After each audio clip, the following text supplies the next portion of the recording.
Հայր արևը ինչպես միշտ արշալույսին զարթնեց ու իր զավակներին ուղարկեց երկիր, բարիք տարածելու։ Շողեր անունով հազարավոր աղջիկներ և ճառագայթ անունով հազարավոր տղաներ ճամփա ընկան դեպի երկիր։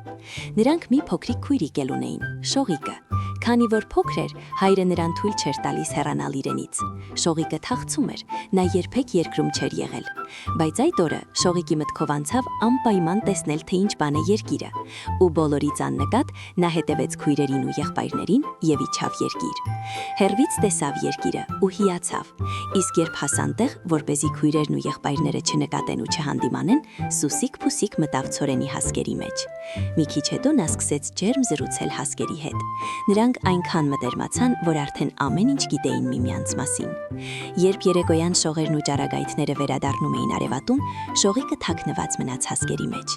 Արևը մայր մտավ ու շուրջը մթնեց։ Շողիկը վախեցավ, քանի որ երբեք մութ չէր տեսել, բայց հասկերը պատմեցին նրան գիշերվա մասին, ու Շողիկը հանգստացավ, նա այլևս չէր վախենում։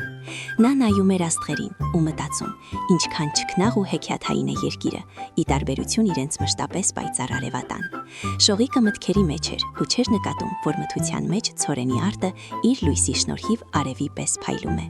Արևատանը փնտրեցին Շողիկին ու չգտան։ Հայր արևը զավակներին կարգադրեց քնել, առավոտյան շատ գործ ունեին անելու։ Երբ զավակները քնած էին, արևամորը ասաց. Գիտես, քնած մեր Շողիկը, հիմա ինքը ցորենի արտում է։ Այս տարի էլ մարդիկ անմահական հաց կունենան։ Ապրի Շողիկը, ուրախացավ արևամայրը։ Այսպես 9 օր ու գիշեր Շողիկը չհեռացավ ցորենի արտից, ու 9 օր ու գիշեր շողում էր ցորենի արտը։